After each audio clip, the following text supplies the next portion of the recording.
ಇರಲಿ, ಸಾರಿ ಸ್ವಲ್ಪ ತಡವಾಯಿತು ನನ್ನಿಂದಾನೆ. ಲಾಂಚ್.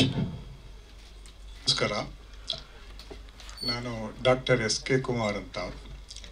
ನಾನೊಬ್ಬ ವೃತ್ತಿಯಿಂದ ನಿವೃತ್ತನಾಗಿರುವ, ಪ್ರವೃತ್ತಿಯಿಂದ ಇನ್ನೂ ನಿವೃತ್ತ ಆಗದೇ ಇರತಕ್ಕಂಥ ಒಬ್ಬ ಹಿರಿಯ KS ಅಧಿಕಾರಿ. ಎಲ್ಲ ಪತ್ರಗಳನ್ನು ತಾವು ದಯವಿಟ್ಟು ನೋಡಿ. ಇದು ಇವತ್ತಿಗೂ ಕೂಡ 19 ವರ್ಷಗಳ ಹಿಂದೆ ಬರೆದಂಥ ಪತ್ರಗಳು ಇವು ಇವತ್ತಿಗೂ ಕೂಡ ಎಷ್ಟೊಂದು ಪ್ರಸ್ತುತವಾಗಿದ್ದಾವೆ ಅನ್ನೋದನ್ನು ನಿಮಗೆ ಗೊತ್ತಾಗ್ತದೆ.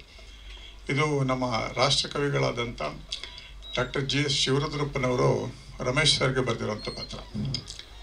ಪ್ರಿಯ ಶ್ರೀ ರಮೇಶ್ ಅವರಲ್ಲಿ, ನಿನ್ನೆಯ ದಿನ ಅಂದರೆ ಇದು 26/6/2006 ನಿಮ್ಮ ಸೈನೈಡ್ ಎಂಬ ಚಿತ್ರಕ್ಕೆ ನನ್ನನ್ನು ಆಹ್ವಾನಿಸಿ ಅದನ್ನು ವೀಕ್ಷಿಸುವ ಅವಕಾಶ ಹಾಗೂ ವ್ಯವಸ್ಥೆಯನ್ನು ತುಂಬ ವಿಶ್ವಾಸದಿಂದ ಮಾಡಿದ ನಿಮ್ಮ ಸೌಜನ್ಯಕ್ಕೆ ನಾನು ನಿಮಗೆ ತುಂಬ ಕೃತಜ್ಞನಾಗಿದ್ದೇನೆ.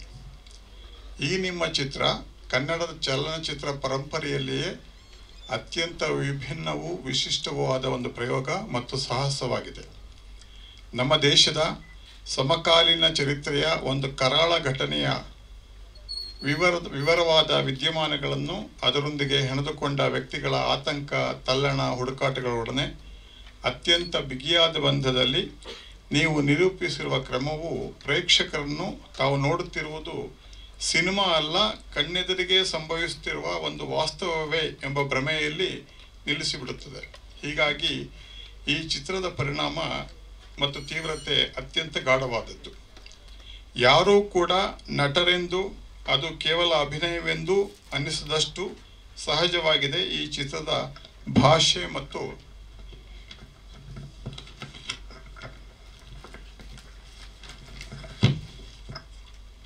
ಎಲ್ಲೂ ಬಿಗಿ ತಪ್ಪದೆ ನಿರ್ದಿಷ್ಟ ಗುರಿಯ ಕಡೆ ಧಾವಿಸುವಂತಹ ಈ ಚಿತ್ರದ ಘಟನಾವಳಿಗಳ ವೇಗ ನಿಮ್ಮ ಕಲೆಗಾರಿಕೆಗೆ ಸಾಕ್ಷಿಯಾಗಿದೆ. ಇದು ಮೂಲತಃ ಭಯೋತ್ಪಾದಕತೆ, ಟೆರರಿಸಂ ಕುರಿತ ಚಿತ್ರವಾದರೂ ಅದನ್ನು ನೀವು ನಿರೂಪಿಸಿರುವ ರೀತಿ ಅತ್ಯಂತ ಮಾನವೀಯವಾಗಿದೆ. ಅಷ್ಟೇ ಅಲ್ಲ, ಇಡೀ ಚಿತ್ರದ ಧೋರಣೆ ಹಿಂಸೆಯ ವಿರುದ್ಧವಾಗಿದೆ. ಶ್ರೀಲಂಕಾದಲ್ಲಿ ಶಾಂತಿ ನೆಲೆಸಲಿ ಎಂಬ ಆಶಯದೊಂದಿಗೆ ಮುಕ್ತಾಯಗೊಳ್ಳುವ ಈ ಚಿತ್ರದ ನಿಲುವು ಘನವಾದುದಾಗಿದೆ. ಇಂಥ ಒಂದು ಚಿತ್ರ ನಿರ್ಮಾಣದಲ್ಲಿ ತೊಡಗಿಕೊಂಡ ನಿಮಗೆ ಹಾಗೂ ಪಾಲುದಾರರಾದ ನಿಮ್ಮ ಸಂಗಡಿಗರೆಲ್ಲರಿಗೆ ಅಭಿನಂದನೆಗಳು. ನಿಮ್ಮ ವಿಶ್ವಾಸಿ GS ಶಿವರುದ್ರ. ನಂತರ ನಮ್ಮ ಜ್ಞಾನಪೀಠ ಪ್ರಶಸ್ತಿ ವಿಜೇತರಾದಂಥ ಹಿರಿಯರು ಚಂದ್ರಶೇಖರ್ ಕಂಬಾರರು ಅವರು ಸನ್ಮಾನ್ಯ ಅಂಬರೀಷ್ ಅವರಿಗೆ ಅವರು ಕೇಂದ್ರ ಸಚಿವರಾಗಿದ್ದಂಥ ಸಂದರ್ಭದಲ್ಲಿ ಬರೆದಂಥ ಪತ್ರ ಇದು. ಮಾನ್ಯರೇ, ಇತ್ತೀಚೆಗೆ ಕನ್ನಡದಲ್ಲಿ ಅಪರೂಪಕ್ಕೆ ಸೈನೈಡ್ ಎಂಬ ಒಳ್ಳೆಯ ಚಿತ್ರ ಬಂತು. ಅದನ್ನು ನೋಡಿ ಪತ್ರಿಕೆಗಳು ಮುಕ್ತ ಕಂಠದಿಂದ ಪ್ರಶಂಸೆ ಮಾಡಿದ್ದಲ್ಲದೆ ಸಾರ್ವಜನಿಕರಿಂದಲೂ ಉತ್ತಮ ಪ್ರತಿಕ್ರಿಯೆ ಬಂತು. ಸ್ವಯಂ ನಾನೇ ಆ ಚಿತ್ರ ನೋಡಿ ಇದು ಆಸ್ಕರ್ ಪ್ರಶಸ್ತಿಗೆ ಯೋಗ್ಯವಾದ ಚಿತ್ರವೆಂದು ಹೇಳಿಕೆ ಕೊಟ್ಟಿದ್ದೆ. ಅಂಥದ್ದೊಂದು ಉತ್ಕೃಷ್ಟ ಚಿತ್ರ ಇಂಡಿಯನ್ ಪನೋರಮಕ್ಕೆ ಆಯ್ಕೆಯಾಗಿಲ್ಲವೆಂದು ತಿಳಿದು ಆಶ್ಚರ್ಯವಾಯಿತು. ದಯವಿಟ್ಟು ತಾವಾದರೂ ಪನೋರಮಕ್ಕೆ ಆಯ್ಕೆ ಮಾಡಿ ಸದರಿ ಚಿತ್ರಕ್ಕೆ ನ್ಯಾಯ ಒದಗಿಸಿಕೊಡಬೇಕೆಂದು ಕೇಳಿಕೊಳ್ಳುತ್ತೇನೆ. ವಂದನೆಗಳೊಂದಿಗೆ ಡಾಕ್ಟರ್ ಚಂದ್ರಶೇಖರ್ ಕಂಬಾರ್. ನಂತರ ನಮ್ಮ ಏಷ್ಯಾದಲ್ಲೇ ಒಂದು ಪ್ರಸಿದ್ಧ ಚಲನಚಿತ್ರ ನಿರ್ದೇಶಕರಾದಂಥ ಗಿರೀಶ್ ಕಾಸರವಳ್ಳಿ ಅವರಿಂದ ಒಂದು ಪತ್ರ. Dear Ramesh, this is to congratulate you for making a beautiful film Cyanide. It's a well composed film wherein you display complete control over the medium. The attire and scene construction is absolutely fabulous. Good takings, good acting, beautiful camera work, tight screenplay. In essence, every department in your film has contributed its best. Normally, when a contemporary subject is taken up, the filmmaker tends to become dogmatic, giving no room for the audience's creative intervention. But fortunately, the documentary style that you have adopted does provide this autonomy to the viewer. What I like most in the film is your presentation. You create a space for a discerning viewer so to ponder over the issue. I wish your film a success I am sure it will represent Kannada cinema and Indian cinema in many festivals. Signed Shri Girish Kasarwalli.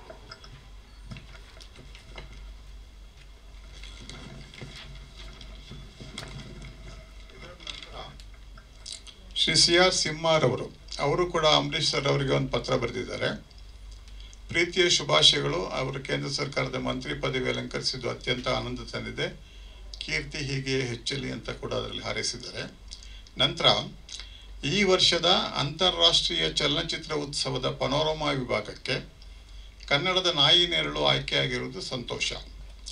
Cyanide ಚಿತ್ರವನ್ನು ನಾನು ಕಂಡಾಗ ಅದು ಕನ್ನಡ ಚಿತ್ರರಂಗಕ್ಕೆ ಒಂದು ಹೊಸ ರೀತಿಯ ಕೊಡುಗೆ ಎನಿಸಿತು. ತಾಂತ್ರಿಕವಾಗಿ ಅಂತಾರಾಷ್ಟ್ರೀಯ ಮಟ್ಟದಲ್ಲಿದೆ. ಈ ಚಿತ್ರವೂ ಕೂಡ ಪನೋರಮಾಗೆ ಆಯ್ಕೆಯಾಗುವುದು ಸೂಕ್ತ. ಈ ಕುರಿತು ತಾವು ಕ್ರಮವನ್ನು ಕೈಗೊಳ್ಳಬೇಕು ಎಂಬುದು ನನ್ನ ವಿನಂತಿ. ವಂದನೆಗಳೊಡನೆ C R Simha.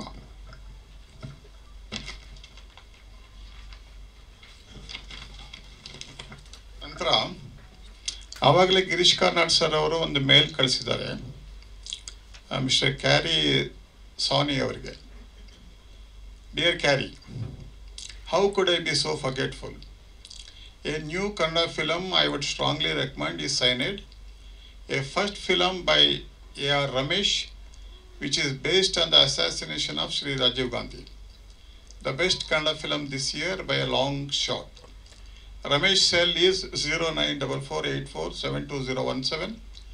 I am also copying this email to him. If you could ring him direct, he could send you a DVD for viewing.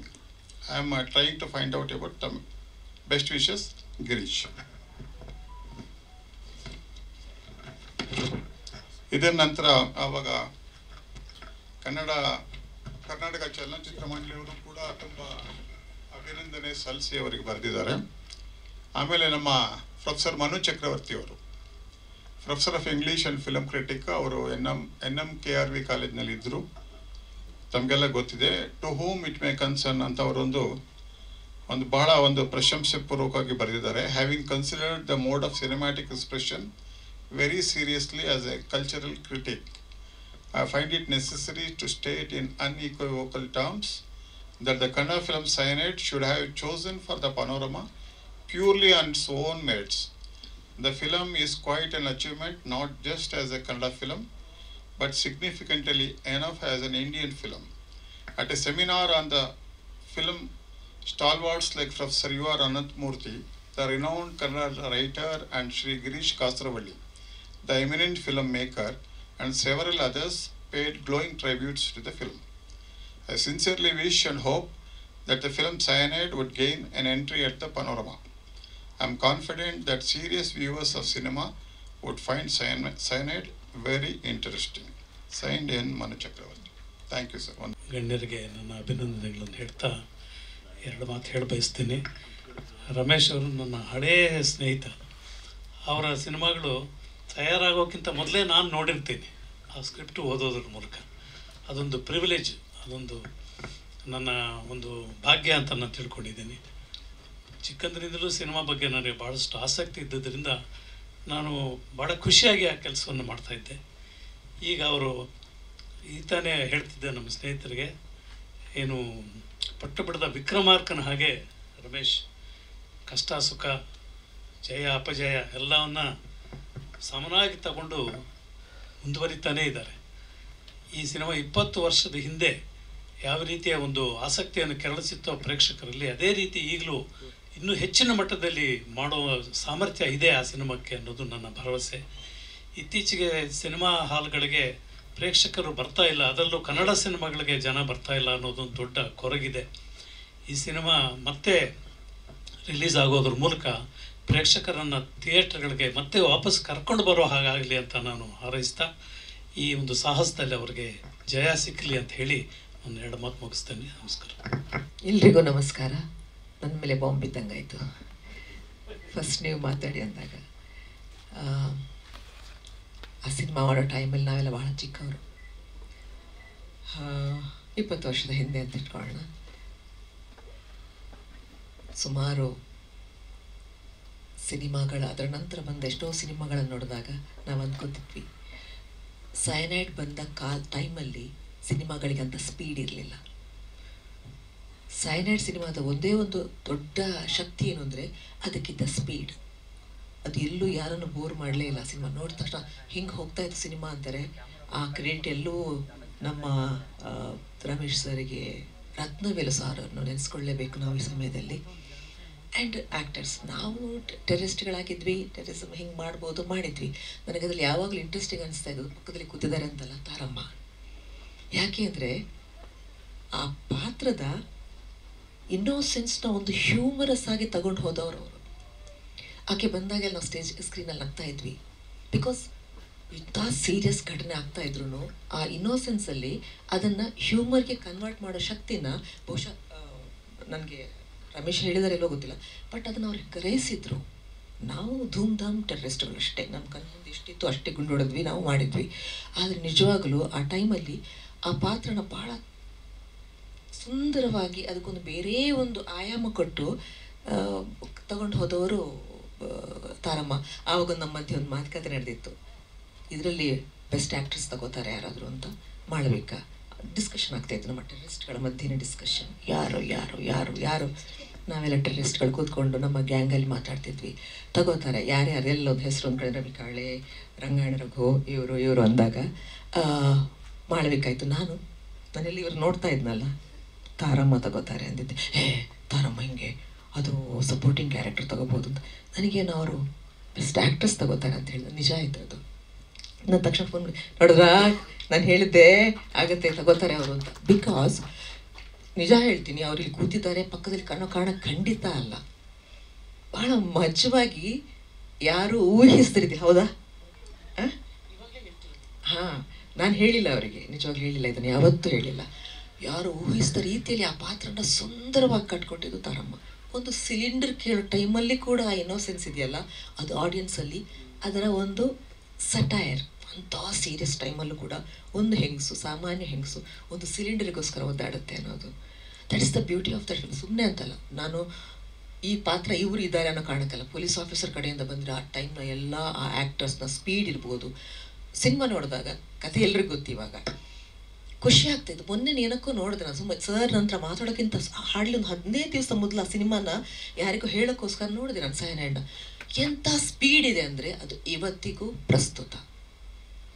ಆಮೇಲೆ ಅವ್ರು ಹೇಳಿದ್ದಂಗೆ 17 ದಿವಸ ಆದಮೇಲೆ ಸರ್ ಅಂದ್ಕೊಂಡೆ, ಅಯ್ಯೋ ಮೊನ್ನೆ ಅಷ್ಟು ಯೋಚನೆ ಮಾಡಿದ್ನಲ್ಲ ಇದ್ರ ಬಗ್ಗೆ ಅಂತ. ನೀವಲ್ಲಿ ಎಷ್ಟು ಜನ ಸಿನಿಮಾ ನೋಡಿದ್ರೆ ಗೊತ್ತಿಲ್ಲ ನನಗೆ, ನೀವೆಲ್ಲ ಯಂಗ್ಸ್ಟರ್, ಸುಮಾರು ಯಂಗ್ಸ್ ಮುಖಗಳು ಕಾಣಿಸ್ತಾ ಇದ್ದಾವೆ. ದಯವಿಟ್ಟು ಆ ಸಿನಿಮಾನ ನೋಡಿ. ಪ್ರೀಕ್ವೆಲ್ಗೆ ರೆಡಿಯಾಗಿ, ಪ್ರೀಕ್ವೆಲ್ ಹೇಗೆ ಬರುತ್ತೋ ಏನು ಮಾಡ್ತಾರೋ ಅದು ರಮೇಶ್ ಸರ್ ನಾನು ಇವತ್ತು ನೋಡಿ ಕೇಳಿಲ್ಲ, ಕೇಳ್ತೀನಿ ಅಂತ ಹೇಳಿದ್ದೆ, ಅದು ಏನೆಲ್ಲ ಮಾಡಬೇಕು ಅಂತ ಹೊರಟಿದ್ದೀರಾ ಅಂತ, ಬಟ್ ಮಾತುಕತೆ ಸಾಧ್ಯ ಆಗಲಿಲ್ಲ. ಹಾಗಾಗಿ ಆ ಸಮಯದಲ್ಲಿ ನಿಂತ ಎಲ್ಲ ಆ್ಯಕ್ಟರ್ಸ್, ರಾತ್ರಿ ಹಗಲು ಕೆಲಸ ಮಾಡಿರೋ ಎಲ್ಲ ಆ್ಯಕ್ಟರ್ಸು ಮುದ್ದಾಗಿ ಕೆಲಸ ಮಾಡಿ ಶ್ರದ್ಧೆಯಿಂದ ಭಕ್ತಿಯಿಂದ, ಟೆಕ್ನಿಷಿಯನ್ಸು ರತ್ನವೇಲು ಸರ್ ಮತ್ತೆ ನೆನಪಿಸ್ಕೊಳ್ಳೇಬೇಕು, ಭಾಳ ಪ್ರೀತಿಯಿಂದ ಕೆಲಸ ಮಾಡಿದ್ವಿ. ಹಾಗಾಗಿ ಅವಕಾಶ ಮಾಡಿಕೊಟ್ಟ ರಮೇಶ್ ಸರ್ಗೆ ಹೃದಯ ತುಂಬಿದ ಧನ್ಯವಾದಗಳು. ಹಾಗೆ ಈ ಸಿನಿಮಾ ಪ್ರೀಕ್ವೆಲ್ ಬಂದಾಗ ಅಷ್ಟೇ ಪ್ರೀತಿಯಿಂದ ಈಗಿನ ಜನರೇಷನ್ ರೆಸ್ಪಾಂಡ್ ಮಾಡಲಿ ಅನ್ನೋ ಆಸೆಯಿಂದ, ಆವಾಗ ನೀವು ಕೇಳ್ಕೊಂಡ ಹಾಗೆ ಕಥೆಗಾರರು, ಡೈರೆಕ್ಟರ್ಸು, ಸೋಷಿಯಲಿ ರೆಕಗ್ನೈಸ್ ಆದಂಥ IAS IAP ಎಲ್ಲರೂ ಆ ಸಿನಿಮಾಗೆ ರೆಸ್ಪಾಂಡ್ ಮಾಡಿದರು ಪ್ರೀತಿಯಿಂದ. Yes, this is a very good film ಅಂತ. ಈಗ ಹೇಗಾಗುತ್ತೋ ಗೊತ್ತಿಲ್ಲ, ಯಾಕಂದರೆ ನಮ್ಮ ಮನಸ್ಥಿತಿ ನಾವು ಅರ್ಥ ಮಾಡ್ಕೊಳ್ಳೋರು ಎಲ್ಲವೂ ಬದಲಾಗ್ಬಿಟ್ಟಿದೆ. ಸಿನಿಮಾಕ್ಕೆ ಜನ ಬರ್ತಾ ಇಲ್ಲ ಅನ್ನೋದೊಂದೇ ನಾವು ಮಾತಾಡ್ತಿದ್ವಿ ಹೊರತು ನಾವೇನು ತಪ್ಪು ಮಾಡ್ತಾ ಇದ್ದೀವಿ ಅವರನ್ನು ಹೇಳ್ಕೊಳ್ಳೋಕ್ಕೆ ನನಗೆ ಅರ್ಥ ಆಗ್ತಿಲ್ಲ. ದಿನ ಬೆಳಗಾದರೆ ಮಲಯಾಳಂ ಸಿನಿಮಾನ ಹೊಗಳಿ ಹಾಡ್ತಾ ಇದ್ದೀವಿ, ಕನ್ನಡ ಸಿನಿಮಾನ ಹಾಡಿ ಹೊಗಳುವಂಥ ದಿನಗಳು ಹತ್ತಿರ ಬರಲಿ ಅನ್ನೋ ಆಸೆಯಿಂದ ನಾನು ಮಾತು ಮುಗಿಸ್ತೀನಿ. Thank you. ಎಲ್ಲರಿಗೂ ನಮಸ್ಕಾರ. ಅದೇ 20 ವರ್ಷದ ಹಿಂದೆ ಈ ಫಿಲಮ್ ಮಾಡುವಾಗ ಎಲ್ಲರೂ ಕೇಳ್ತಿದ್ರು ಯಾರು ಹೀರೋ, ಯಾರು ಹೀರೋಯಿನ್ನು, ತುಂಬ ದೊಡ್ಡ ಆ್ಯಕ್ಟರ್ಸ್ ಯಾರಿದ್ದಾರೆ, ಯಾವ ಭರವಸೆ ಮೇಲೆ ಮಾಡ್ತಿದ್ದೀರಾ, ಆಮೇಲೆ ಹೆಸರು ಬೇರೆ ಸೈನೈಡ್, ಏನು ಈ ಕನ್ನಡದ ಆಡಿಯನ್ಸ್ಗೆ ರೀಚ್ ಆಗುತ್ತೋ ಇಲ್ಲೋ ಅಂತ ತುಂಬ ಯೋಚನೆ ನನಗೆ. ಸರಿಗೆ ತುಂಬ ಏನೋ ಕಷ್ಟಪಟ್ಟು ನನ್ನ ಯಜಮಾನ್ರು ಮಾಡ್ತಾಯಿದ್ದಾರೆ, ಮಾಡಲಿ ಅಂತ ಹೇಳಿ ಹಾಗೆ ಸುಮ್ಮನೆ ಇದ್ದು ಹೋಗಿದ್ದ. ಅದು ತುಂಬ ಚೆನ್ನಾಗಾಯಿತು. Thanks to all the audience and for all the support given by media people. ಆಮೇಲೆ ಅವ್ರ ಫ್ರೆಂಡ್ಸ್ ತುಂಬ ದೊಡ್ಡ ಪಾತ್ರನೇ ಅವ್ರ ಲೈಫಲ್ಲಿ. ಎಲ್ಲರೂ ತುಂಬ ಸಪೋರ್ಟ್ ಮಾಡಿದ್ದಾರೆ. ಮೇನ್ ಅದೇ ಆಸ್ ಪ್ರೊಡ್ಯೂಸರ್ ಅವರು ಕೊಟ್ಟಿರೋ ಬಿರುದದ ಅಷ್ಟೇ. ಅವ್ರಿಗೇನು ನಾನು ನಿಲ್ಲಬೇಕೋ ಅಷ್ಟು ನಿಂತಿದ್ದೀನಿ. Thank you so much. ಎಲ್ರಿಗೂ ನಮಸ್ಕಾರ. ಸೈನೈಡ್ ಅಫ್ಕೋರ್ಸ್ ನಾನು ಮೊದಲನೇದಾಗಿ ಯಾವುದೇ ಸಿನಿಮಾ ಮಾಡಿದ್ರೆ ಅದು ಪ್ರಮೋಷನ್ ಆಗಿರಲಿ ಅಥವಾ ಏನಾದರೂ ಪ್ರೆಸ್ ಮೀಟ್ ಆಗಿರಲಿ ಯಾವುದನ್ನು ತಪ್ಪಿಸ್ಕೊಳ್ಳೋಕೆ ಹೋಗಲ್ಲ. ಯಾಕೆಂತಂದರೆ ನನಗೆ ಅನ್ನ ಕೊಟ್ಟವರು ಪ್ರೊಡ್ಯೂಸರ್ಗಳಾದರೆ ನನಗೆ ವಿದ್ಯೆ ಕೊಟ್ಟವರು ಡೈರೆಕ್ಟರ್ಗಳು. ಸೊ ಅದೊಂದು ಸಂಕಲ್ಪ ಇಟ್ಕೊಂಡು ನಾನು ಯಾವುದೇ ಸಿನಿಮಾ ಆದರೂ ಕೂಡ ಬರ್ತೀನಿ. 20 ವರ್ಷ ಆದಮೇಲೂ ತಿರ್ಗಾ ಬಂದಿದ್ದೀರಲ್ಲ ಅಂದರೆ ಎಸ್ ಬಂದಿದ್ದೀನಿ. ಯಾಕೆಂದರೆ ಆವಾಗಲೂ ಕೂಡ ಈ ಸಿನಿಮಾ ದೊಡ್ಡ ಹೆಸರು ಮಾಡಿತ್ತು. ದೊಡ್ಡದಾಗಿ ಒಂದು ರೀತಿ ತುಂಬ ಜನಕ್ಕೆ ಇದು ಹೊಸ ಥರದ ಸಿನಿಮಾ ಅಂತ ಅನ್ನಿಸ್ತು. ಭಾಳ ಹೊಸ ಪ್ರಯತ್ನಗಳನ್ನು ಮಾಡಿದ್ದಾರೆ ಅಂತ ಅನ್ನಿಸ್ತು. ಅದಕ್ಕೆಲ್ಲವೂ ಕಾರಣ ಮೊದಲನೇದಾಗಿ ರಮೇಶ್ ಅವ್ರನ್ನ ಹೇಳ್ತೀನಿ. ರಮೇಶ್ ಇದ್ರ ಹಿಂದೆ ತುಂಬ ಹೋಮ್ವರ್ಕ್ ಮಾಡ್ಕೊಂಡು ಬಂದಿದ್ರು. ಅಂದರೆ ಅವ್ರು ನನಗೆ ಕತೆ ಬಂದು ಹೇಳಿದಾಗ ಅದ ಬರೀ ಒಂದು ಸ್ಕ್ರಿಪ್ಟ್ ಇಟ್ಕೊಂಡು ಬಂದಿದ್ದಲ್ಲ, ಒಂದು 4-5 ಸ್ಕ್ರಿಪ್ಟ್ಗಳನ್ನು ಇಟ್ಕೊಂಡು ನನಗೆ ಈ ಥರದ ಒಂದು ಪಾತ್ರನ ಹೇಳಿದ್ರು. ಏನಾಗುತ್ತೆ ಅಂತಂದರೆ ಇದೊಂಥರ ಬಯೋಪಿಕ್ ಥರನೂ ಹೌದು. ಅಂದರೆ ಆ ಕ್ಯಾರೆಕ್ಟರ್ಗಳು ಇವತ್ತಿಗೂ ಬದುಕಿದ್ದಾರೆ, ಅವತ್ತು ಬದುಕಿದ್ರು. ಅವರನ್ನು ಕನ್ವಿನ್ಸ್ ಮಾಡೋದು ಭಾಳ ಕಷ್ಟ. ಯಾಕಂದರೆ ಅದು ನಾನೇ ಅಂತ ಅನ್ನೋಕ್ಕೆ ಮುಂಚೆ, ಯಾಕಂದರೆ ಅವರು ಸಿನಿಮಾ ನೋಡುವಾಗ ಅವರು ವಿಮರ್ಶೆ ಮಾಡ್ಕೊಳ್ತಾ ಹೋಗ್ತಾರೆ. ಇದು ಸರಿ ಇದೆಯಾ ಇದು, ಅಥವಾ ಅಂಥ ಪಾತ್ರಗಳ ಹತ್ರದಿಂದ ನೋಡಿದವರು ಕೂಡ ವಿಮರ್ಶೆ ಮಾಡ್ತಾ ಹೋಗ್ತಾರೆ. ಇವ್ರು ಸರಿಯಾಗಿ ಮಾಡಿದಾರಾ, ಇದಾಗಿದೆಯಾ ಅದಾಗಿದೆಯಾ. ನನಗೆ ಆಕೆ ಮೃದುಲ ಕ್ಯಾರೆಕ್ಟರ್ ಅಲ್ವಾ ರಮೇಶ್, ಮೃದುಲ ಕ್ಯಾರೆಕ್ಟ್ರು. ಅವರನ್ನು ಭೇಟಿ ಮಾಡಬೇಕು ಅಂತ ಭಾಳ ಆಸೆ ಇತ್ತು ನನಗೆ. ಆದರೆ ರಮೇಶನ್ನು ತುಂಬ ಟ್ರೈ ಮಾಡಿದ್ರು ಅವರನ್ನು ಭೇಟಿ ಮಾಡಿಸೋಕ್ಕೆ ನನಗೆ, ಆದರೆ ಅವರ ಭೇಟಿ ಆಗಲಿಲ್ಲ ನನಗೆ. ಆದರೆ ರಂಗನಾಥ್ ಅವರು ನನ್ನ ಯಜಮಾನ ಕ್ಯಾರೆಕ್ಟರ್ ಮಾಡಿದವರು, ಅವರು ಇಡೀ ಸಿನಿಮಾ ಶೂಟಿಂಗಲ್ಲೂ ನಮ್ಮ ಜೊತೆ ಇದ್ದರು. ಅವರು ನನಗೆ ಆದಷ್ಟು ಒಂದೊಂದು ಚೂರು ಹೇಳ್ತಾ ಇದ್ರು. ಅವ್ರ ಪಕ್ಕದಲ್ಲಿ ಕೂತ್ಕೊಂಡು ಹೆಂಗೆ ನಿಮ್ಮ ವೈಫ್ ಹೆಂಗೆ ಮಾತಾಡ್ತಿದ್ರು, ಹಿಂಗೆ ಮಾಡ್ತಿದ್ರು, ಅದನ್ನು ಸ್ವಲ್ಪ ಕೇಳ್ತಾ ಇದ್ದೆ ನಾನು ಹೆಚ್ಚು ಅವ್ರ ಹತ್ರ. ಅವ್ರು ಹೀಗೆಲ್ಲ ಹೇಳ್ತಿದ್ರು. ಅದು ತುಂಬ ನನಗೆ ತುಂಬ ಪ್ಲಸ್ ಆಯಿತು. ನನಗೆ ಅವ್ರು ಹೇಳ್ತಾ ಇದ್ದಿದ್ದು ಹೀಗೆ ರಿಯಾಕ್ಟ್ ಮಾಡಿದ್ರು, ಹಾಗೆ ರಿಯಾಕ್ಟ್ ಮಾಡಿದ್ರು, ಹಂಗಾಯಿತು ಅದು ಹಿಂಗಾಯಿತು ಅಂತ ಅವರು ಒಂಥರ ನಿಜ ಜೀವನದಲ್ಲಿ ಅನುಭವಿಸಿದ್ರಿಂದ ಮತ್ತು ಅವರ ಹೆಂಡತಿ ಅವ್ರು ಹೇಗೆ ಅದನ್ನ ತುಂಬ ಚೆನ್ನಾಗಿ ಹೇಳ್ತಾ ಇದ್ರು.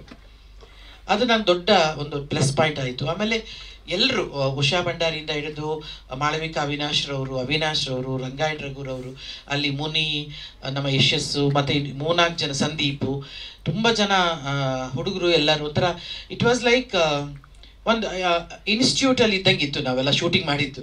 ಯಾಕೆಂದರೆ Rathnavelu is one of the best technician in South India.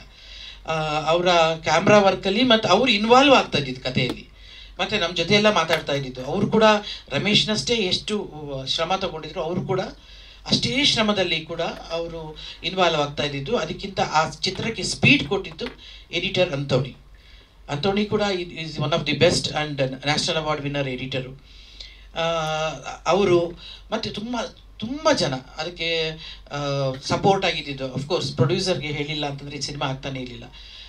Muralidhar Halappa, ನನಗೆ ರಾಕಿ ಬ್ರದರ್ ಅವರು ಮತ್ತು ಕೆಂಚಪ್ ಗೌಡ್ರು ಒಂದು ರೀತಿ ದೊಡ್ಡ ಶಕ್ತಿಯಾಗಿ ಹಿಂದೆ ನಿಂತರು. ಪ್ರೊಡ್ಯೂಸರ್ ಆಗಿ ಅವರು ಹಣವನ್ನು ಕೊಡೋದಷ್ಟೇ ಅಲ್ಲದೆ ಜೊತೆಗೆ ಅದನ್ನು ಸಿನಿಮಾನ ಎಲ್ಲಿಗೆ ತಲುಪಿಸ್ಬೇಕು, ಎಲ್ಲಿಗೆ ಯಾರಿಗೆ ಮುಟ್ಟಿಸ್ಬೇಕು, ಹೇಗೆ ಮಾಡಬೇಕು, ಹೇಗೆ ರಿಲೀಸ್ ಮಾಡಬೇಕು ಅನ್ನೋದ್ರ ಮಟ್ಟಿಗೆ ತುಂಬ ಶ್ರಮ ಪಟ್ಟವರು ಅವರು ಕೂಡ ರಮೇಶ್ ಜೊತೆಗೆ ಸೇರಿ.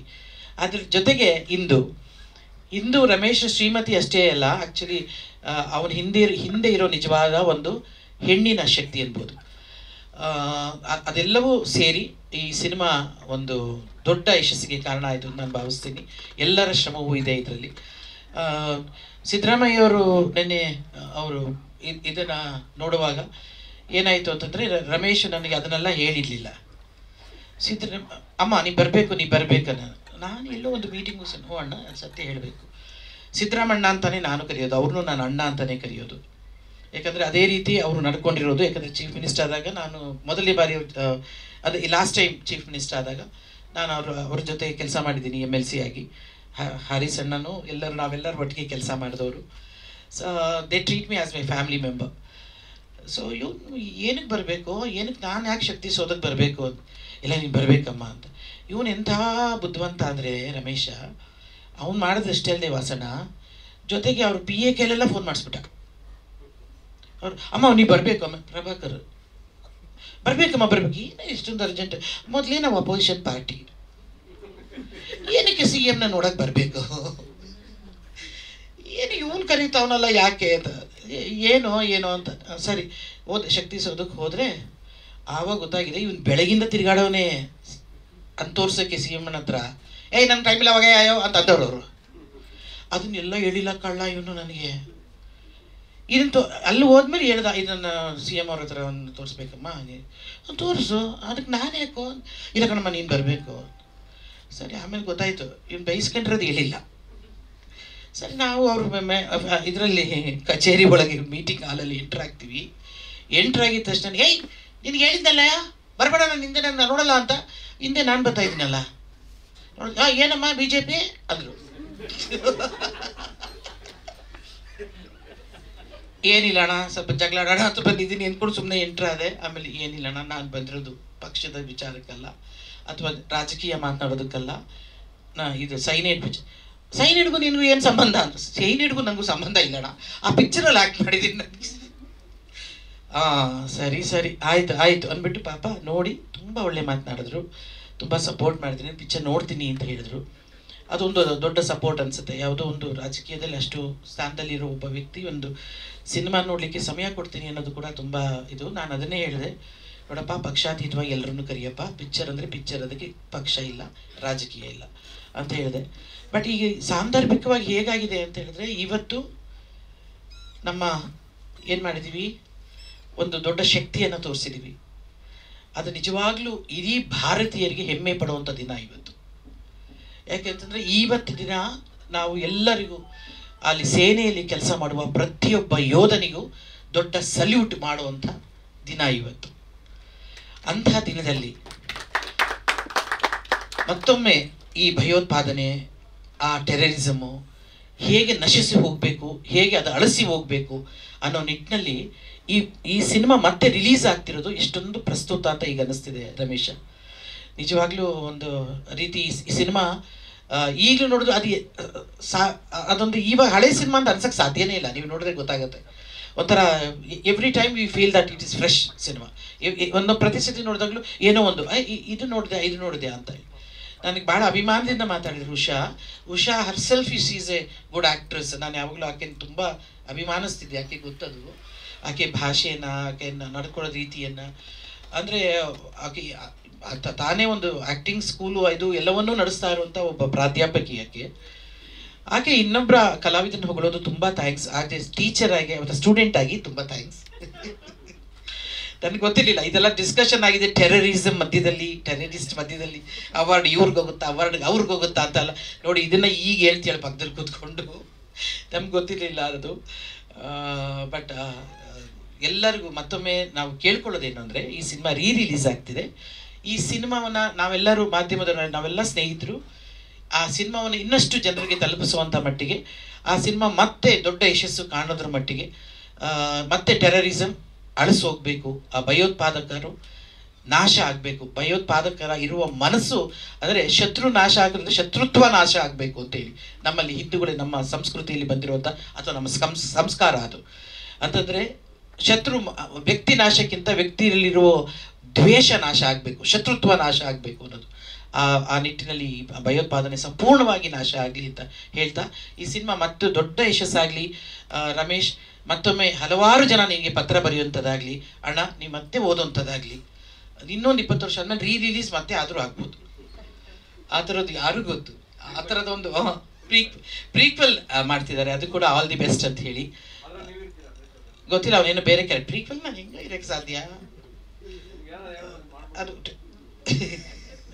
ನಾನು ನಿಜವಾಗ್ಲೂ ಕೇಳಿದೆ, ಅದು ಪ್ರೀಕ್ವೆಲ್ ನಾನು ಇರಲ್ವಲ್ಲ, ಹಿಂಗೆ ನಾವು ಬೇರೆ ಥರ ಕ್ಯಾರೆಕ್ಟರ್ ಕೊಡ್ತೀನಿ ಅಂತ ಮಾತಾಡಿದಾನಪ್ಪ. ಹೌದು, ಅದೊಂದು ಏನು ಹೇಳಿದ್ದಾನೆ. ಅದೇ, thank you so much Ramesh. ಮತ್ತೊಮ್ಮೆ ನಮ್ಮನ್ನು ನೆನಪಿಸ್ಕೊಂಡು ಕರೆದು ನಿಮ್ಮ ಸಿನಿಮಾ ಬಗ್ಗೆ ಮಾತನಾಡೋಕ್ಕೆ ಅಥವಾ ನಮ್ಮ ಸಿನಿಮಾ ಬಗ್ಗೆ ಮಾತಾಡೋಕ್ಕೆ ಅವಕಾಶ ಕೊಟ್ಟಿದ್ದಕ್ಕೆ ತುಂಬ ತುಂಬ ಥ್ಯಾಂಕ್ಸ್. ಹಾರಿಸ್ ಅಣ್ಣ ತುಂಬ ಥ್ಯಾಂಕ್ ಯು, ತುಂಬ ಬೇಗ ಬಂದರು, ಅದರಿಂದ ಥ್ಯಾಂಕ್ ಯು ಸೋ ಮಚ್. ಕೊಟ್ಟಿದ್ದು ಟೈಮ್ ಪಾಪ ವೆಂಕಟೇಶ್ವರ 1 ಗಂಟೆಗೆ ನಾವು ಮುಗಿಸೋಣ ಅಂತ ಹೇಳಿದ್ದೆ. ಈಗ ನಮ್ಮ ಹೌದು, ಅವರೇ. ಈ ಸಿನಿಮಾ ಸೈನೈಡ್ಗೆ ಯಾರ್ಯಾರು ನೋಡಿದ್ರೆ ಗೊತ್ತಿಲ್ಲ, ಸುಮ್ಮನೆ ಕೈ ಎತ್ತಿ ಯಾರಾದ್ರು ನೋಡಿದರೆ. Okay okay. ಹಾಂ, ಈ ಸಿನಿಮಾಗೆ ಇನ್ನೂ ಒಂದು 10 ನಿಮಿಷ ಆ್ಯಡ್ ಮಾಡಿದ್ದೀವಿ. ಯಾಕಂದರೆ ತಮಿಳ್ಗೋಸ್ಕರ ನಾನು ಎಕ್ಸ್ಟ್ರಾ ಶೂಟ್ ಮಾಡಿದ್ದೆ, ಅದನ್ನು ಈಗ ಕನ್ನಡಕ್ಕೆ ತರ್ತಾ ಇದ್ದೀನಿ. ಇನ್ನೂ ಒಂದು, ನೀವು ಇವಾಗ ನೋಡಿದ್ರೆ ಇನ್ನೂ ಒಂದು 10-12 ನಿಮಿಷ ಎಕ್ಸ್ಟ್ರಾ ಆಗುತ್ತೆ. ಫಸ್ಟ್ ಕ್ಲಾಸ್ ಆಗಿದೆ. ಡಿ ಐ ಸ್ಟುಡಿಯೋರ್ನ ಇನ್ವೈಟ್ ಮಾಡಿದ್ದೆ, ಬಂದಿಲ್ಲ. ಅವ್ರು ಹೇಳಿದ್ರು ನಿನ್ನೆ ಶೂಟ್ ಮಾಡ್ದಂಗಿದೆ ಸರ್ ಈ ಫಿಲ್ಮು, ಅಷ್ಟು ಚೆನ್ನಾಗಿ ಬಂದಿದೆ. ಡಿ ಐ ಆಗಿದೆ. ನೆಗೆಟಿವಿಂದ ಆ್ಯಕ್ಚುಲಿ ನಾನು ಡಿ ಐ ಮಾಡಿಸಿ ಫುಲ್ ರೆಡಿ ಮಾಡಿದ್ದೀವಿ. ತುಂಬ ಚೆನ್ನಾಗಿ ಬಂದಿದೆ. ಆಮೇಲೆ ನನ್ನ ಸೌಂಡ್ ಇಂಜಿನಿಯರ್ ಎಲ್ಲಿ ಶಿವ, ನನ್ನ ಕ್ಲಾಸ್ಮೇಟು ಶಿವ ಅಂತ ಈ ಫಿಲ್ಮ್ಗೆ ಸೌಂಡ್ ಇಂಜಿನಿಯರ್. ಅವರು one of the best sound engineer. ಅದಾದಮೇಲೆ ಸಂದೀಪ್ ಚೌಟ ಅವ್ರ ಮ್ಯೂಸಿಕ್ಕು, ಆ್ಯಂಟೋನಿ ಎಡಿಟಿಂಗು, ಅದೇ ಥರ ನಮ್ಮ ರತ್ನವೇಲು ಕ್ಯಾಮ್ರಾ, ಹೋಲ್ ಟೀಮ್ ಆ್ಯಕ್ಚುಲಿ ಅಷ್ಟು ಚೆನ್ನಾಗಿ ಬಂತು. ಈ ಮೇಡಮ್ ಹೇಳ್ದಂಗೆ ಮೃದುಲಾ ಬಂದು ನನ್ನ ಚಿಕ್ಕ ವಯಸ್ಸಿಂದನೂ ಫ್ರೆಂಡು ನನಗೆ. ಅವ್ರ ಮನೆ ಮುಂದೆ ಆಟ ಆಡ್ಕೊಂಡು ಬೆಳೆದೋ ನಾನು. ರಂಗನಾಥು ನನ್ನ ಕ್ಲೋಸ್ ಫ್ರೆಂಡು. ಮೃದುಲಾ ಬಂದು ತುಂಬ ಸಾಫ್ಟು. ಅದಕ್ಕೆ ಅವರು ಬರಲೇ ಇಲ್ಲ ಮೀಟ್ ಮಾಡೋಕ್ಕೆ. ನಾನು ಎಷ್ಟೆಷ್ಟೋ ಹೇಳಿದೆ, ಬಂದು ಒಂದು ಸಲ ಭೇಟಿ ಮಾಡಮ್ಮ ಅಂತ. ನನಗೆ ಬೇಡ, ನಂಗೆ ಮಾತಾಡೋಕ್ಕೆ ಬರಲ್ಲ, ನನಗೆ ಏನು ಗೊತ್ತೇ, ಅವ್ರು ಮಾತಾಡೋದೇ ಇಲ್ಲ ಬಿಡಿ, ಅಷ್ಟು ಕಮ್ಮಿ ಮಾತಾಡೋದ ಅಮ್ಮ. ಅದು ಕತೆ ಅವ್ರಿಗೆ ಹೇಳಿದ್ದೆ. ಅದಾದಮೇಲೆ ನಾವೆಲ್ಲರಿಗೂ ಗೊತ್ತದು, ನಮ್ಮ ಹೆಂಗಸರುಗಳಿಗೆ ಅದು ತುಂಬ ಈಸಿಯಾಗಿ ಹೋಗುವಂಥ ವಿಷಯ. ಯಾಕಂದರೆ ನಾವು ಬೇಕಾದ್ರೆ ಒಂದು ಗ್ಲಾಸ್ ಯಾರೋ ಪಕ್ಕದ ಮನೆಯವ್ರು ಸಕ್ಕರೆ ಕೇಳಿದ್ರೆ ಕೊಡ್ತೀವಿ, ಒಂದು ಇದರಲ್ಲಿ ಲೋಟದಲ್ಲಿ ಯಾವುದ್ರಲ್ಲಾದ್ರೂ ಕೊಡ್ತೀವಿ. ಬಟ್ ಅವ್ರು ಸಕ್ಕರೆ ಬಗ್ಗೆ ಯೋಚನೆ ಮಾಡಲ್ಲ, ಆ ಪಾತ್ರೆ ಬಗ್ಗೆ, ಆ ಗ್ಲಾಸ್ ಬಗ್ಗೆ ಯೋಚನೆ ಮಾಡ್ತಿರ್ತಾರೆ. ಯಾಕಂದರೆ ಅದು ನಮ್ಮ ಅಮ್ಮನ ಮನೆಯಿಂದ ತಂದಿದ್ದೆ, ಈ ಥರ ಅದು ಫೀಲಿಂಗು. ಆ್ಯಕ್ಚುಲಿ ಏನಂದರೆ ಅವತ್ತಿನ ದಿನ ಆಗಿದ್ದ ಇನ್ಸಿಡೆಂಟಲ್ಲಿ ಆ ಹೊಸ ಟೆರರಿಸ್ಟ್ಗಳು ಏನು ಬಂದವ್ರು ಏನು ಮಾಡ್ತಾರೆ, ಮನೇಲಿ ಇದ್ದಿದ್ದು ಗ್ಯಾಸ್ ಸ್ಟವ್ ಸಿಲಿಂಡ್ರ್ ತೊಗೊಂಡೊಟ್ಟೋಗ್ತಾರೆ. ಹೊಸ ಮನೆಗೆ ಶಿಫ್ಟ್ ಆಗ್ತಾರೆ ಅವ್ರು, ಕೋಣನಕುಂಟೆ ಮನೆಗೆ. ಅವತ್ತು ತೊಗೊಂಡೊಟ್ಟೋಗ್ತಾರೆ. ಇಡೀ ಒಂದು 5,000 ಜನ ಸೇರಿರ್ತಾರೆ. ಕ್ಲೈಮ್ಯಾಕ್ಸ್ ಸೀನ್ ನಡೀತಾ ಇರುತ್ತೆ, ಬ್ಲಾಸ್ಟ್ಗಳೆಲ್ಲ ಆಗ್ತಿರುತ್ತೆ, ಎಲ್ಲರೂ ಮಾತಾಡ್ತಿರ್ತಾರೆ. ಇವ್ರನ್ನ ಕರೆದು ನಿಜನಾ ಒಳಗಡೆ ಇರೋರು ಎಲ್ಲ ಹೇಳ್ತಾರೆ, ನೀವೇನಾದರೂ ಮಾಡ್ಕೊಳ್ಳಿ, ನಂಗೆ ಆ ಸಿಲಿಂಡ್ರ್ ಮತ್ತು ಸ್ಟವ್ ಕೊಡಿಸ್ಬಿಡಿ, ನಂಗೆ ಸಾಕು ಅಂತ ಅಂತಾರೆ. ಅದು ಆ್ಯಕ್ಚುಲಿ ದೊಡ್ಡ ಚರ್ಚೆ ನನಗೂ ಕ್ಯಾಮ್ರಾಮನ್ಗೂ. ಯಾಕಂದರೆ ಕ್ಯಾಮ್ರಾಮನ್ ಹೇಳ್ತಾರೆ ಈ ಥರ ಸೀರಿಯಸ್ ಸೀನಲ್ಲಿ ಇದು ಬೇಡ ಅಂತ. ನಾನಂದೆ ಇವತ್ತು ಆ ಮೃದುಲನ್ ಕ್ಯಾರೆಕ್ಟರ್ಗೆ ಪೊಲೀಸವರು ಆಕೆಗೆ ಪೊಲೀಸ್ ಸ್ಕೂಲಲ್ಲಿ ಟೀಚರ್ ಕೆಲಸ ಕೊಟ್ಟಿರ್ತಾರೆ. ಆಮೇಲೆ ಯಾರ ಕೈಗೂ ಅವ್ರು ಸಿಗದಿರೋ ಥರ ಮಾಡಿರ್ತಾರೆ ಪೊಲೀಸರು. ಇನ್ನೋಸೆಂಟು, ಅವರು ಹೊರಗಡೆ ಹೋದ್ರೆ ಎಲ್ಲರೂ ತೊಂದರೆ ಆಗುತ್ತೆ ಅಂತ ಹೇಳಿ ಅವ್ರನ್ನ ಪೊಲೀಸ್ ಸ್ಕೂಲಲ್ಲಿ ಟೀಚರಾಗಿ ಇಟ್ಕೊಂಡು ಅವ್ರಿಗೆ ಅಂತ ಇದು ಮಾಡಿರ್ತಾರೆ. ಶಿ ಈಸ್ ಇನ್ನೋಸೆಂಟ್ ಅಂತ ಅದಕ್ಕೆ ಪ್ರೂವ್ ಆಗಿ. ಆಮೇಲೆ ಮುತ್ತತ್ತಿಲಿ ಯಾರೋ ಸಾಯ್ತಾರೆ 13 ಜನ. ಇವ್ರನ್ನ ಕರ್ಕೊಂಡು ಹೋಗ್ಬೇಕಾದ್ರೆ ಇವ್ರು ಹೇಳ್ತಾರೆ, ಇವ್ರ ಬಗ್ಗೆ ಹೇಳ್ತಾ ಇರ್ತಾರೆ. ಅವ್ರಿಗೆಲ್ಲ ಇದು ಕಂಪ್ಲೀಟು ಈ ಫಿಲ್ಮಲ್ಲಿ ಶಿವರಾಸನೇನ ಸಿಕ್ಕಿದ, ಮತ್ತು ಇವರು ಪೊಲೀಸರು ಅವನ್ನ ಹಿಡಿದ್ರು ಅನ್ನೋದಕ್ಕೆ ಒಬ್ಬರೇ ಇದಕ್ಕೆ ಕಾರಣ, ಅದು ಮೃದುಲಾ ಕ್ಯಾರೆಕ್ಟರ್. ಅದು ತಾರಾ ಅವರೇ ಮಾಡಿರೋದು. ಇದು ನೆನೆಸ್ಕೊಳ್ಳೋಕ್ಕೂ ಅಷ್ಟು ಇದಾಗುತ್ತದು. ಯಾಕಂದರೆ ತುಂಬ ಹತ್ತಿರದಿಂದ ನೋಡಿದ್ದೀನಿ ನಾನು ಮೃದುಲನ್ನ. ಯಾಕಂದರೆ ಎವ್ರಿ ಕ್ರಿಸ್ಮಸ್ಗೆ ಅವ್ರ ಮನೆ ಮುಂದೆ ಕ್ರಿಕೆಟ್ ಆಡಿಕೊಂಡು, ಕೇಕ್ ತಿನ್ಕೊಂಡು, ಬಿರಿಯಾನಿ ತಿನ್ಕೊಂಡಿದ್ದವನು. ಅವ್ರ ಮದುವೆಯಲ್ಲಿ ಮೃದುಲಾ ಮತ್ತು ರಂಗನಾಥ್ ಮದುವೆಯಲ್ಲಿ ನಾನು ಡ್ಯಾನ್ಸ್ ಮಾಡಿದ್ದೀನಿ. ಆ ವಿಡಿಯೋ ರೆಕಾರ್ಡ್ ಆಗಿತ್ತು. ಅದು ನಾನು ಇಂಡಿಯನ್ ರಾ ಮತ್ತು CBI ಅವ್ರ ಕೈಗೆ ಹೋಯಿತು ಅದನ್ನು ಅಂದರು. ನಾನು ಅವಾಗ ಫಿಲ್ಮ್ ಇನ್ಸ್ಟಿಟ್ಯೂಟಲ್ಲಿ ಚೆನ್ನೈಲಿ ಓದ್ತಾ ಇದ್ದೆ. ಮೋಸ್ಟ್ಲಿ ನಮ್ಮನ್ನೆಲ್ಲ ಕರೆಸ್ತಾರೆ ಅಂತ ಅಂದ್ಕೊಂಡ್ವಿ. ಆ ಥರ ಬರಲಿಲ್ಲ. ಅದು ಆ ಥರ ಒಂದೊಂದು ಇನ್ಸಿಡೆಂಟು. ಪ್ರತಿಯೊಬ್ಬರು ಆ ಸುತ್ತ ನಡೆದಂಥ ಘಟನೆಯಲ್ಲಿ ಎಲ್ಲ ನನಗೆ ಹತ್ತಿರದಲ್ಲಿದ್ದವರು. ನನ್ನ ದೇವಯ್ಯ ಪಾರ್ಕಲ್ಲಿ ಸಾರಾಗೋವಿನ ಜೊತೆಯಲ್ಲಿ ಇದ್ದಾಗ ನಾನು ನಾಗು ಅಂತ ಇದ್ದರು, ನಾಗು ಅಂತ ಕರಿತೀವಿ. ಅವರು ನರಸಿಂಹಮೂರ್ತಿ ತಮ್ಮ, ನರಸಿಂಹಮೂರ್ತಿ ಇನ್ಸ್ಪೆಕ್ಟ್ರು. ಪ್ರತಿಯೊಬ್ಬರು ನನ್ನ ಸುತ್ತನೇ ಆದಂಥ ಕತೆ. ರಂಗನಾಥ್ ಮನೇಲಿದ್ದರು. ರಂಗನಾಥ್ ನನಗೆ ಒಂದು ತುಂಬ ವರ್ಷದ ಪರಿಚಯ. ಇದೆಲ್ಲ ನಡೆದಂಥ ಘಟನೆಗಳು ನನಗೆ ಹತ್ತಿರ ಆಯಿತು. ಆಮೇಲೆ ಕಾರ್ತಿಕೇಯನಾಗಲಿ, ನಮ್ಮ ಕೆಂಪಯ್ಯನವರು ಎಲ್ಲರೂ ಅವ್ರಿಗೆ ಹೊರಗಡೆದೆಲ್ಲ ಹೇಳ್ತಿದ್ರು. ನನಗೆ ಒಳಗಡೆ ನನಗೆ ಕೊಟ್ಟಿದ್ದು ಮೃದುಲಾ, ರಂಗನಾಥ್ ಮತ್ತು ಸುಸೀಂದ್ರನ್ ಅವರು LTT ಗ್ಯಾಂಗ್ನವರು. ನಾನು ಒಳಗಡೆ ಏನೇನು ನಡೀತು ಅಂತ ಹೇಳಿದ್ದಕ್ಕೆ ಈ ಸಿನಿಮಾ ಬರೋಕ್ಕೆ ಸಾಧ್ಯ ಆಯಿತು. ಈಗ ನಮ್ಮ ಸ್ನೇಹಿತರು, ತುಂಬ ಒಂದು 40 ವರ್ಷದ ಫ್ರೆಂಡು ಹ್ಯಾರಿಸ್ ಸರ್, ಈಗ ಒಂದೆರಡು ಮಾತಾಡಬೇಕು ಅಂತ ಕೇಳ್ಕೊಳ್ತೀನಿ. ಆಮೇಲೆ ರಾಜೀವ್ ಗಾಂಧಿ ಅವ್ರದ್ದು ಮತ್ತು ಇಂದಿರಾ ಗಾಂಧಿ ಅವ್ರದ್ದು ಪ್ರೀಕ್ವಲಲ್ಲಿ ತುಂಬ ಅಚ್ಚುಕಟ್ಟಾಗಿ ಸ್ಕ್ರಿಪ್ಟ್ ಮಾಡಿ ರೆಡಿ ಮಾಡಿ ಇಟ್ಕೊಂಡಿದ್ದೀವಿ. ಯಾಕಂದರೆ 9 ಜನ ಟೆರರಿಸ್ಟು. ಯಾಕಂದರೆ ಎಲ್ಲ ಕಡೆ ನನ್ನನ್ನು ಕೇಳ್ತಾ ಇದ್ರು, ಏನು ಕೇಳ್ತಿದ್ರು ಅಂದರೆ ಯಾವ ಫೆಸ್ಟಿವಲ್ಗೆ ಹೋಗಲಿ, ಯಾವ ಫಿಲ್ಮ್ ಆಗ್ತಾಯಿಲ್ಲ, ಪ್ರತಿಯೊಬ್ಬರು ಕೇಳ್ತಾ ಇದ್ದಿದ್ದು ಅವ್ರು ಹೆಂಗೆ ಕೊಲೆ ಮಾಡಿದ್ರು ರಾಜೀವ್ ಗಾಂಧಿ ಅವ್ರನ್ನ, ಹೆಂಗಾಯ್ತು ಅಂತ ಯಾಕೆ ಹೇಳಲಿಲ್ಲ ಅಂದರು. ನಮ್ಗೆ ಅವಾಗ ಭಯ ಇತ್ತು, ನನಗೂ ಮಿಸ್ಸಸ್ಗೆ ಮತ್ತು ಎಲ್ಲರಿಗೂ ಈ ಫಿಲ್ಮ್ ಬ್ಯಾನ್ ಆಗಿಬಿಡುತ್ತೆ ಏನೋ ಅಂತ ಹೇಳಿ ತುಂಬ ಇದರಲ್ಲೇ ಮಾಡಿದ್ದು. ಬಟ್ ಸೆನ್ಸಾರ್ಸಲ್ಲಿ ಯು ಸರ್ಟಿಫಿಕೇಟ್ ಕೊಟ್ಟರು ನಮಗೆ. ಇಷ್ಟು ಸೆನ್ಸಿಟಿವ್ ಫಿಲ್ಮ್ಗೂ ಯು ಸರ್ಟಿಫಿಕೇಟ್ ಕೊಡ್ತೀವಿ ಅಂತ ಹೇಳಿ ಸೆನ್ಸಾರ್ನವರೇ ಶೋ ಹಾಕಿದ್ರು ನಮ್ಮ ಫಿಲ್ಮ್. ಎಲ್ಲರಿಗೂ ಅಷ್ಟು ಇಂಟೆನ್ಸ್ ಇದ್ದಂಥ ಒಂದು ಫಿಲ್ಮು. ಈಗ ಸಾಹೇಬರು ಮಾತಾಡಬೇಕು ಅಂತ ಕೇಳ್ಕೊಳ್ತೀನಿ. ಆತ್ಮೀಯರೇ, ವೇದಿಕೆ ಮೇಲಿರುವಂಥ ಎಲ್ಲ ಗಣ್ಯರೇ, ನನ್ನ ಆತ್ಮೀಯ ಸ್ನೇಹಿತ, ಬಾಲ್ಯ ಸ್ನೇಹಿತ ಅಂತಲೇ ಹೇಳ್ಬೋದು. ನಾವು ಯಾವಾಗಲೂ ಜೊತೆಗೆ ಭಾಳಷ್ಟು ಕಾಲ ಕಳೆದಿದ್ದೀವಿ. ರಮೇಶ್ ಭಾಳ ಒಂಥರ ರಿಸರ್ಚರ್ ಥರ. ಏನೋ ಒಂದು ಸಿಕ್ಕಿದ್ರೆ ಅದನ್ನು ಹುಡುಕಿ ಅದ್ರ ಹಿಂದೆ ಹೋಗಿ ಅಲ್ಲೇ ಬಿಡಲ್ಲ, ಅದನ್ನು ಮಾಡ್ತಾನೇ ಇರ್ತಾನೆ. ಅದೇ ಇವತ್ತು ಅದನ್ನೇ ಮಾಡ್ತಾ ಇರೋದು, ಅದನ್ನು ಬಿಟ್ಟಿಲ್ಲ. ಅವ್ರ ಶ್ರೀಮತಿ ಕೂಡ ಒಪ್ಕೊಳ್ತಾರೆ ನನ್ನ ಜೊತೆಯಲ್ಲಿ. ಭಾಳ ಮುಖ್ಯ ಅಂದರೆ ಸೈನೈಡ್ನ 20 ವರ್ಷ ಆದಮೇಲೆ ರೀಲಾಂಚು ಮತ್ತೆ ಮಾಡ್ತಾ ಇದ್ದಾರೆ ಅಂದ್ರೇ that itself is a big thing. You have to appreciate for that. ಅಭಿನಂದನೆ ರಮೇಶ್ ನಿಮಗೆ. ಅದು it's not a small thing. 20 ವರ್ಷ ಆದಮೇಲೆ ಮತ್ತೆ ರೀಲಾಂಚ್ ಮಾಡೋಕ್ಕೆ ಧೈರ್ಯ ಬರಬೇಕಲ್ಲ. ಹೊಸ ಪಿಕ್ಚರ್ ರಿಲೀಸ್ ಮಾಡೋಕ್ಕೆ ಕನ್ನಡದಲ್ಲಿ ಎಷ್ಟು ಕಷ್ಟಪಡ್ತಾರೆ ಅನ್ನೋದು ನಮ್ಗೆ ಗೊತ್ತಿದೆ. So wishing you all the best, ಒಳ್ಳೇದಾಗಲಿ. ಅದರಲ್ಲೂ ವಿಶೇಷವಾಗಿ ಕನ್ನಡ ಸಿನಿಮಾ ಚೆನ್ನಾಗಿ ಬರಬೇಕು. ನನ್ನ ಪಕ್ಕದಲ್ಲಿ ಕೂತಿರುವಂಥ ನನ್ನ ಸಹೋದರಿ ಅವ್ರು ಇಲ್ಲೂ ಆ್ಯಕ್ಟಿಂಗ್ ಮಾಡಿದ್ರು. ಈಗ ಆ ಸಿದ್ದರಾಮಯ್ಯನ ಸೀನೆಲ್ಲ ಸ್ವಲ್ಪ ಹೇಳಿದ ಆ್ಯಕ್ಟಿಂಗೇ ಇತ್ತಲ್ವ ಅದು. ಅಂದರೆ ದಿನನಿತ್ಯ ನಿಮಿಷದಲ್ಲೂ ಅಭಿನಯ ಇದೆ ಅವರಲ್ಲಿ. ಅವ್ರದ್ದು ಎಲ್ಲ ಕ್ಯಾರೆಕ್ಟ್ರು ನೋಡಿದ್ದೀವಿ ನಾವು, ಸುಮಾರೆಲ್ಲ. ಅವ್ರ ರಿಯಲ್ ಕ್ಯಾರೆಕ್ಟ್ರೂ ನೋಡಿದ್ದೀನಿ ನಾನು. So she is a good actress and no doubt. ಇವರೆಲ್ಲ ಅಂದರೆ ಆವತ್ತು ಆ ಫಿಲಿಮ್ಗೆ ಇವರೆಲ್ಲ ಬಂದು ಮಾಡಿರೋ ಅಂಥದ್ದು ನಿಜವಾಗ್ಲೂ selection was super. Ramesh subject also was very good. Excellent ಸಬ್ಜೆಕ್ಟನ್ನು ತೊಗೊಂಡು ಪಿಕ್ಚರ್ ಮಾಡಿದ್ದೀರಾ. ನಿಜ ತಾರಕ ಹೇಳ್ದಾಗೆ ಇವತ್ತು ವಿಶೇಷವಾಗಿ ಆಪರೇಷನ್ ಸಿಂಧೂರ್ ಏನು ನಮ್ಮ ಭಾರತ ಮಾಡ್ತಾ ಇದೆ, ಭಾಳ ಅಭಿಮಾನದಿಂದ ನಾವೆಲ್ಲರೂ ಭಾರತೀಯರಾಗಿ ಅದನ್ನು ಹೆಮ್ಮೆ ಪಡುವಂಥದ್ದು ಆಗಬೇಕು ನಿಜ ಹೇಳಿದರೆ. ಯಾಕಂದರೆ ಈ ದೇಶ ಯಾವತ್ತೂ ಕೂಡ ಯಾವುದೇ ಭಯೋತ್ಪಾದಕನೆಯನ್ನು ಬಿಟ್ಟಿಲ್ಲ, ನಾವು ಬಿಡಲ್ಲ ಅನ್ನೋ ಒಂದು ಸಂದೇಶ ಇಡೀ ಪ್ರಪಂಚಕ್ಕೆ ಹೋಗಬೇಕಾಗಿದೆ. ಯಾಕಂದರೆ ನಾವೆಲ್ಲ ಶಾಂತಿ ಪ್ರಿಯರು. ನಮ್ಮ ದೇಶವಾಸಿಗಳು, ಭಾರತೀಯರು ನಾವೆಲ್ಲ ಶಾಂತಿ ಪ್ರಿಯರು, ಪ್ರೀತಿಯಿಂದ ಹಂಚ್ಕೊಂಡು ಬದುಕುವಂಥ ಜನ. ನಮ್ಮನ್ನು ಭಯಪಡಿಸಿ ಭಯವನ್ನು ಉತ್ಪಾದನೆ ಮಾಡುವಂಥವ್ರನ್ನ ಖಂಡಿತವಾಗಿ ನಮ್ಮ ದೇಶ ಬಿಡಲೇಬಾರ್ದು ಯಾವುದೇ ಕಾರಣಕ್ಕೆ. ಅದೇ ಆವತ್ತು ಈ ಪಿಕ್ಚರಲ್ಲಿ ಕೂಡ ರಾಜೀವ್ ಗಾಂಧಿ ಅವ್ರು ಮಾಡಿರುವಂಥದ್ದು ಅದನ್ನೇ ಕೂಡ. ಸೊ ಇದೆಲ್ಲ ಅಂದರೆ ಇದರಲ್ಲಿ ರಾಜಕೀಯ ಏನೂ ಇಲ್ಲ. ಇದು ಇವತ್ತು ಯಾರು ಮಾಡ್ತಾರೆ ಅವ್ರಿಗೆ ನಮ್ಮ ಸಪೋರ್ಟು, ಅವತ್ತು ಯಾರು ಮಾಡಿದರೆ ಅವ್ರಿಗೂ ನಮ್ಮ ಸಪೋರ್ಟು. ಸೊ ಇದು ದೇಶಕ್ಕೋಸ್ಕರ ಇಂಥ ಸಬ್ಜೆಕ್ಟ್ ಬಹುಶಃ ಇನ್ನೂ ಜಾಸ್ತಿ ಬರಬೇಕು ಸಮಾಜದಲ್ಲಿ ಮುಂದಿನ ಪೀಳಿಗೆಗೆ. ಯಾಕೆಂದರೆ ಇವೆಲ್ಲ ಚರಿತ್ರೆ, ಇದು ಮರ್ತೋಗ್ತೀವಿ ನಾವು. ನಮ್ಮ ಮೆಮರಿ ಪವರ್ ಭಾಳ ಕಡಿಮೆ. ಸೊ ಇದನ್ನು at least if it has to come back then we need good movies like this which can talk about history. ಇದು ಮುಂದಿನ ಜನ್ರೇಷನ್ಗೆ ನಾವು ಕೊಡುವಂಥದ್ದಾಗಬೇಕು. ರಮೇಶ್ ಒಳ್ಳೆ ಕೆಲಸ ಮಾಡ್ತಾ ಇದ್ದೀರಾ, ಮುಂದುವರಿಸಿ. ಸ್ನೇಹ, ಪ್ರೀತಿ ಇದನ್ನೆಲ್ಲ ಉಳಿಸ್ಕೊಂಡು ನೀವು ಮಾಡ್ತಾ ಇದ್ದೀರಿ. ಖಂಡಿತವಾಗಿ ನಾನು ಜಾಸ್ತಿ ಮಾತಾಡಲ್ಲ, ಲೇಟಾಗಿ ಬಂದಿದ್ದೀನಿ ಅಂತ. ಅದನ್ನು ಬೇರೆ ಭಾಳ ವಿಶೇಷವಾಗಿ ತಾರಕ ಬೇರೆ ಹೇಳಿದ್ರು. ಹಾಗಾಗಿ ನಾನು ಶಾರ್ಟಾಗಿ ಮುಗಿಸ್ಬಿಡ್ತೀನಿ. ಯಾಕಂದರೆ ನನ್ನ ಮೈಕ್ ನನ್ನ ಕೈಲಿ ಕೊಟ್ಟ ಮೇಲೆ ಗೊತ್ತು ಅವ್ರಿಗೆ. ನಮಗೆ ಗೊತ್ತಿರೋದು ಇದು ಒಂದೇ ಕೆಲಸ, ಅವ್ರ ಥರ ಬೇರೆ ಬೇರೆ ಕೆಲಸ ಗೊತ್ತಿಲ್ಲ ನಮಗೆ. ಸೊ ಹಾಗಾಗಿ ಒಳ್ಳೆಯದನ್ನು ಬಯಸ್ತಾ ಕನ್ನಡ ಚಲನಚಿತ್ರಕ್ಕೆ ಒಳ್ಳೆಯದಾಗಲಿ. ಇವೆಲ್ಲ ಒಂದು ರೆವಲ್ಯೂಷನರಿ ಮೂವೀಸು.